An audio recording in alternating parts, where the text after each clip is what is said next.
Hey everyone! You are live, Midori. Oh, okay. I figured we're on a different platform, so I'm not used to this one yet. Yep. What's happening, everyone? Hello, hello. Happy Monday. I know there's some craziness going on in the world, but we are here and we are ready to hang out with you for a little bit and chat. Midori, how's it going on your end? It's going. It's going. It's everything is crazy over here. We're both of us this time, we're coming from our own homes. Yes. So it's a different dynamic. We changed, everything is changing so quickly that the plan that we had, we're going to have wine brought in today to share with you guys with our new wine sponsor. But everything changed around 3 o'clock or so. We changed the plan because that's just what had to happen. So, and that's the thing. We wanted to keep showing up here for you guys because we know that we've started this Monday wine and watch party for the Mox Life show to be able to showcase the latest episode. And while we were going to do that tonight, we decided, you know what, let's just stick to showing up, but let's have an open conversation about these changes and how our businesses are affected and things that we can do to help adapt to them, because they're out of our control and we have to focus on what we can control, not what we can't control, because that's a waste of our time and energy and stress. Yeah, it's been really crazy. I've talked to a number of different business owners, and I have a couple businesses as well. So it's interesting for those of us with employees. To me, that's one of the most stressful situations because our employees are calling us saying, how are we going to pay our rent? They're worried about when they're going to be able to work again. And quite frankly, with the type of business that is, we do events and there's no business. There's very little. Most of our events have gotten canceled. We service Silicon Valley and we do larger schools and all that. And those are just getting canceled. So there's no work. Right. So it is scary for a lot of us. And what I have found, and I think there's some things that people can do to help them prepare. So whether it's it doesn't matter if you have employees or not, but having a plan. Oh, here comes my dog. Having a plan in place really does help alleviate the stress, because what I keep telling my clients, what I keep talking to these other people who own businesses and are stressed out, and even to my employees, is that it's the fear of the unknown which stresses us out, which makes us scared, the most scared. So we can't control, we don't know what's going to happen on the other end. However, we are going to make it through because the government's involved. Things will be okay. It's going to be a little rough in the beginning because there's so much uncertainty. But the more that we can have some type of plan in place, and the more honest that we are with our staff and those that we're working with and we're interacting, the better it's going to be for everyone involved. Yeah, and part of that planning, there's a lot that goes into the planning. And I know all of you watching this, whether it's today or on the replay, you're bombarded right now with a ton of information. I mean, we are constantly being bombarded from all spectrums, right? Social, news, friends, family, everyone, employees, colleagues, all of that. And so, we have to take a moment to just breathe and disconnect if we have to absorb everything and just center ourselves. But the other thing too is that we have to realize there is a time and a place for us to be in that moment if we need to, where we do freak out, right? I mean, let's face it, we're humans, and that's going to happen. We just also have to remind ourselves that we can't be in that stage for too long, because everything else is going to suffer, and we don't want that. We need to make sure that we tune in. And this is more on your area of expertise, Midori. I know. I'm just saying from my point of view, it's like we have to be in our zone for a minute and then talk and be connected and lean into our communities and our networks to be able to rise up. And I'll tell you, for me, just listening to some of the awesome, I've been kind of binge watching and listening to a lot of different experts in the industry around business and things like that. And I was just been like in my zone, and it's just been awesome in a good way. Instead of being bummed out and fearful and everything, I was able to bounce back real quickly and say, okay, now we're doing this. And that's why we're doing this episode here, is to hopefully motivate you and be that person, those people that help you push forward. Yeah, and I think connecting is really the big part of this, because now we're being sequestered. For those of you watching, we're in Northern California, and if you're in New York, if you're in a lot of these other towns or big cities, we're all getting sequestered, and that's the thing. And so today, we were bombarded by it. Not bombarded, that's the wrong term, but we were getting calls from a number of our employees, and my assistant was here, and she is very worried, and I let everyone go home, and I had to take a walk. I had to take my dog and just go take a walk and let myself clear out, because when we're in that mode of being stressed out, having anxiety, you can't think clearly, right? Your brain is just going too fast, and you just don't come up with good ideas. And so by the time I came back, I'm like, okay, here's our plan. My husband and I talked, and so we have a plan of how we're going to communicate with our staff. And the problem is, none of us know exactly what's going to happen. However, we are very clear that we're going to help them figure out how to go after, to get unemployment if they need to have it. If it goes to that, we'll see. But there's a lot of different options there, and it's all coming out right now. There's things that are changing, but we'll help them along that way. And so having that really kind of helped lessen my anxiety, my stress. And this is what I'm sharing with my clients too. It's like, okay, let's come up with a plan. What are you going to do? Another thing that we're doing, that my assistant's helping me with, is we're doing a lot of Mailchimp campaigns, where we're connecting with our clients and letting them know, hey, we got it. We understand what you're going through. Here's how we're going to support you, because you guys have been with us for 20 plus years. And so we're talking about those type of things too. And then we're going to give them something to help them once things start settling down. We already have a plan in place of how we're going to recover from this. So let's talk about some of that, Ed. Let's talk about some of the ideas that we've heard from other businesses too, of how they are going to recover. Yeah, and part of that is seasons, right? Like that's what we were talking about offline earlier, is all of our businesses have seasons. And while most of us expect this season typically every year to be pretty profitable and pretty good before summer hits, when everyone goes on vacation and the kids are out of school, we were hit with an unexpected season. And so we have to adapt to that, which is what we're talking about now. And I love how you brought up that you're already working on the plan for what's going to come after all of this, because that's something that we all need to start working on, is what can we control? We can control how we react to the situation and what we're going to do once things start getting back to whatever normal it will be at that time, right? When we can start really jumping into other things. And we want to make sure that we don't just sit around, being anxious and fearful right now. Again, take that moment if you need to, but then we have to jump back into, okay, what's the plan going to be like? What can we do? How are we going to recover? How can we support our clients? What can we do so they keep seeing us, like you mentioned, which is so important through social media, but also share the tools that you're finding. Maybe you go and do a little bit more research, because so many people are like, I don't even know where to start. So for those of us who've been in business for a while, we have a few more tools in our shed, right? So we know how to communicate with the SBA, where to go for these certain types of tools.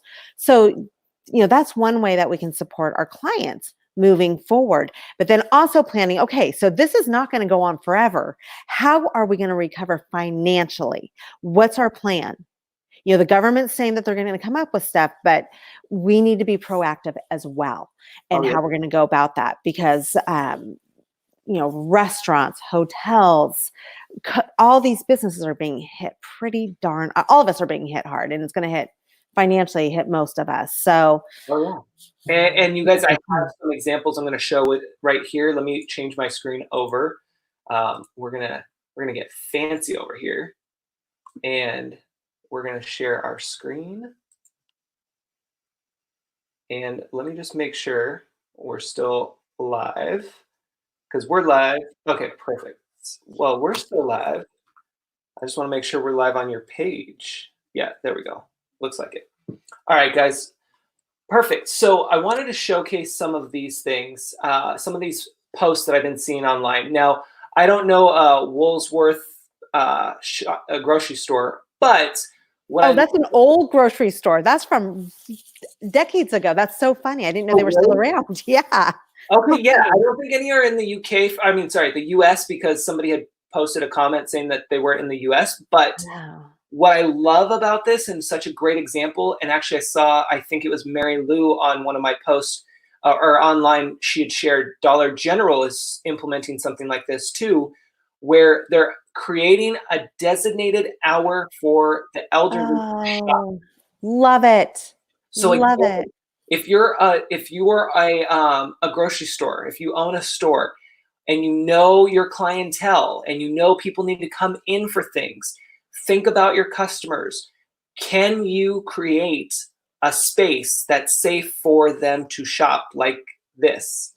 1 hour where the elderly can come, and I like to say seasoned, but the elderly can come in and shop, because let's face it, they're going to want to get out too. They don't want to be stuck in the house, and this is creating a safe space for those who really want to get out and need to get the essentials. So again, what can you do, not what can't you do?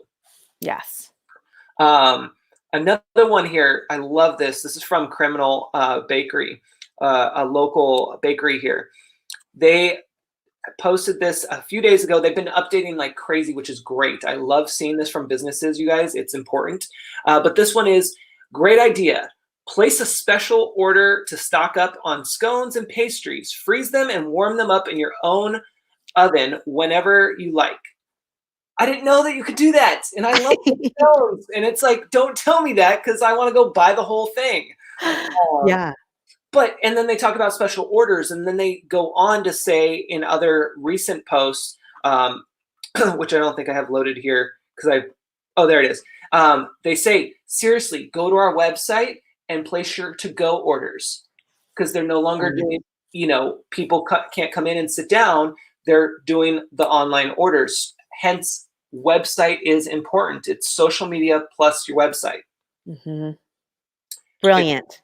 Yeah, and it's perfect. Again, you're utilizing social media to direct people back to your website, which we talk about all the time on the show here. And if you follow me anywhere else, you know that this is a big thing. This is what I love. I also wanted to share, this is from a friend of mine, actually. If she sees this, she'll be super surprised. Heather, who works at a gym, and the gym is closed because obviously can't have the gym open. So she ended up, and they had a Pilates meetup tonight that got canceled, a class that got canceled. So what did she do? She created a Facebook post. She gave some info, and then look, she provided videos and photos showing how to do it. Cool. Good job, Heather. Yeah, this is what I love seeing. If you are like Heather, if you are a fitness instructor, you can't work at a gym right now, right? What can you do? Yeah. You can do something at home. You can go in your backyard. You could probably even go to a park, depending on where you're at and what you're doing, and be able to pop up your phone and do some quick videos. Again, we are so blessed to be in this situation with technology, because if we didn't have this right here, if we didn't have all of this these free tools at our fingertips, we would really, really be in a bad place. So given what's going on in the world, we are so lucky to have these tools to keep communication going. And yes, it's a little bit of an adjustment, especially for those who are not familiar with the online space because of the 9-to-5 situation. But understand that it can get easier, and it will get easier. And there are tools and resources that are available for you. No, I love that. This one is also good. Speaking of fitness, now we got to talk about food. Well, we had the pastries and stuff. But SF Cooking was just on the news, which is how I found this post, because they posted this on their Instagram, this simple post. stuck at home and not sure what to cook, tell us what's in your kitchen and we can help. And they have a ton of posts related to this. And what they're doing is, and I haven't researched their whole business yet, but what they're doing is they're helping you, their audience, pick up whatever's in the pantry, whatever's in the fridge, and figure out what to make with it. Because you have stuff in there that you probably haven't used in a while and you don't know what to do with it. So that's what they're doing, to get their name out there, to help people, and to just be present. Very cool. Which is huge. All right, I'm going to take off the screen and it's back to just us. Just us. Oh. You know, I went to Trader Joe's today. Oh, yeah. And grocery stores, local grocery stores are so nice because you see the same people and there's just this connection.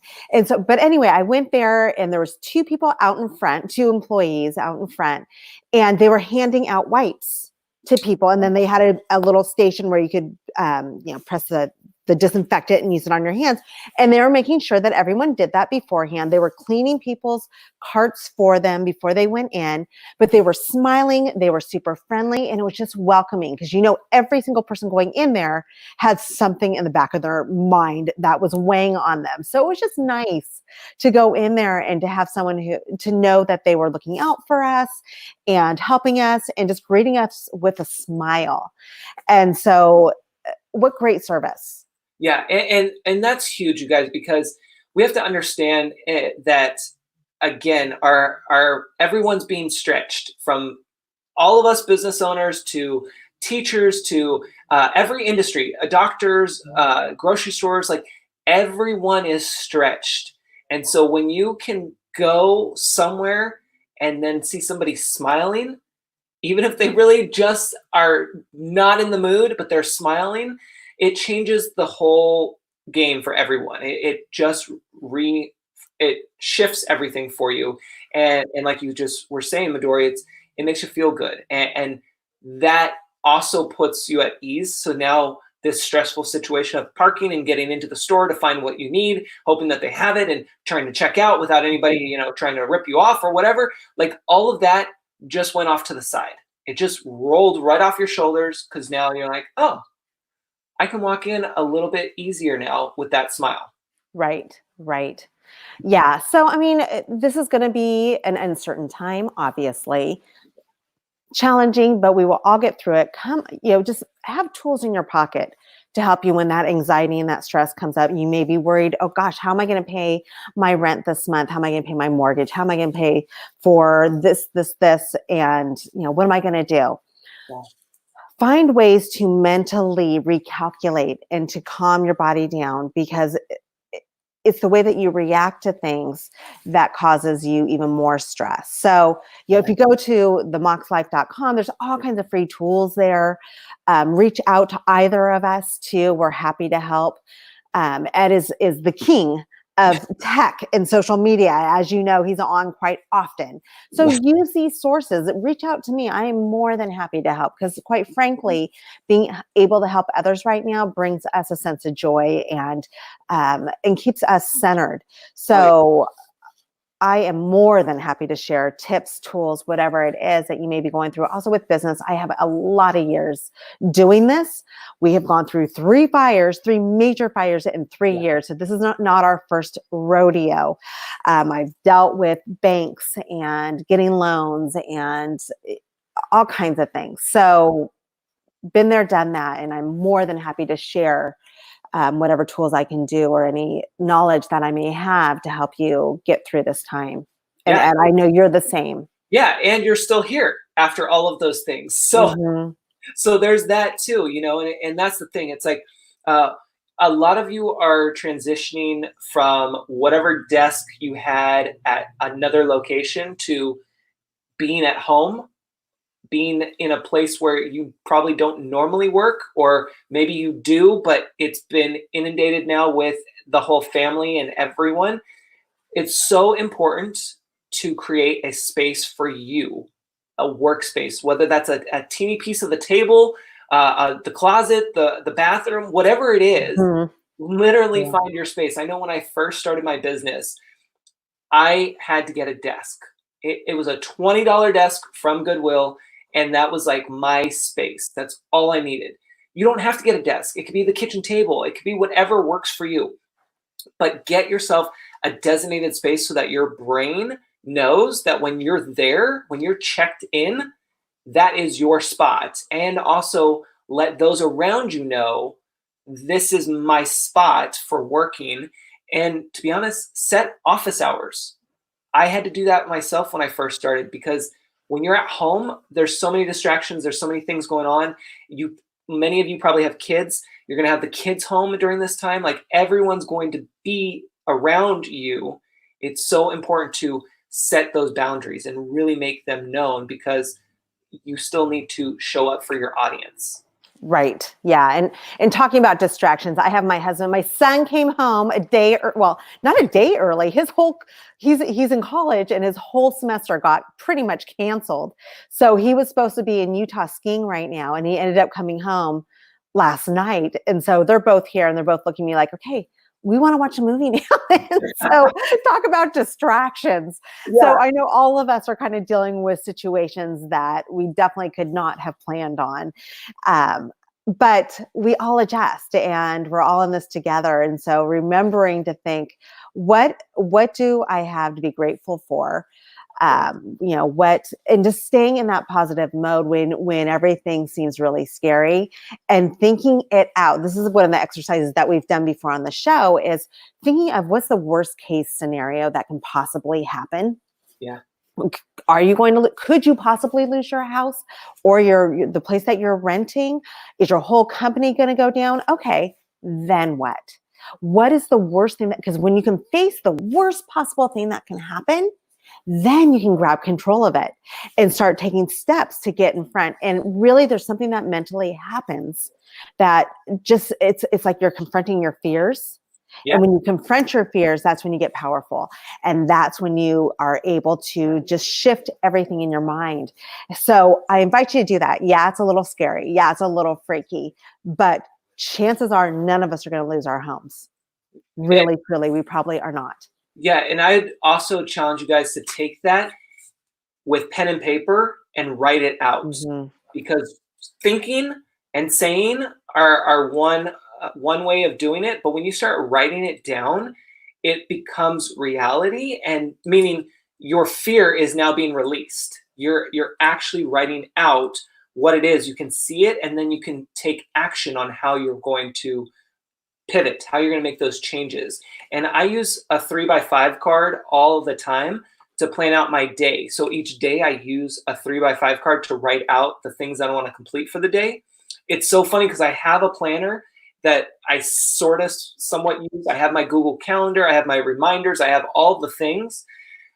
But at the beginning and end of the day, I still come back to this 3x5 card and I write out. And when it gets a little too messy, I actually create a new one throughout the day. It's my check-in.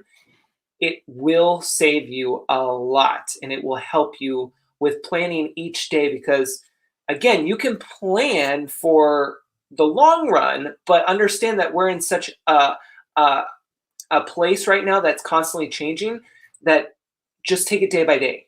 What can you do today? Or if you're watching this live, what can you do tomorrow to help you take that one next step to whatever it is that you're trying to accomplish and move forward with. Right. Well, gosh, everyone has access to our social media and to our emails. Reach out to us with whatever challenges that you're having, any freakouts that you might be experiencing, because we're here for you, and we'll be here next Monday. But I invite you to reach out to either of us, and we're both happy to help you in this crazy time. But we will all get through this, and it will be okay.